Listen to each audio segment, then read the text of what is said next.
प्रज्ञा, खरं तर 11 वाजल्यापासून इथे अंत्यदर्शनासाठी लोकांनी यावं असं सांगण्यात आलं होतं, त्यामुळे अनेक जणांनी गर्दी केली आहे। इथे पोलिसांनी प्रचंड बंदोबस्त ठेवलेला आहे आणि त्यानुसार आता चाहत्यांची इकडे येण्याची सुरुवात झालेली आहे। अनेक सेलिब्रिटीज इकडे आले होते, आपण पाहिलंच आहे।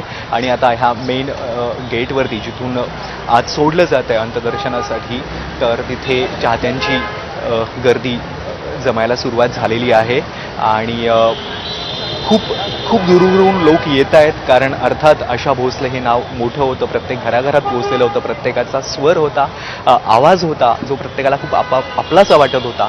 आणि आज तो आवाज, तो सूर आपल्यातून खरं तर आपण गमावला आहे आणि त्यांचं अखेरचं दर्शन मिळावं यासाठी अनेक मंडळी, अनेक रसिक इकडे गर्दी करतायत। प्रज्ञा, विनोद, तूही सोबत राहा। आपण शिवाजी पार्क स्मशानभूमी परिसरामध्ये जाऊयात।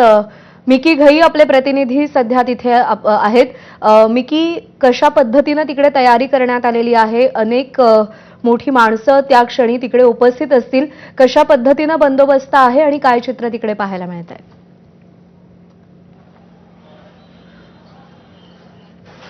अगदी पद्मविभूषण आशा भोसले यांच्यावर अंत्यविधी आज दुपारी 4च्या सुमारास दादर येथील या हिंदू स्मशानभूमीत पार पडणार आहे आणि त्यासाठी महापालिकेकडून या ठिकाणी तयारी अंतिम टप्प्यात आलेली आहे।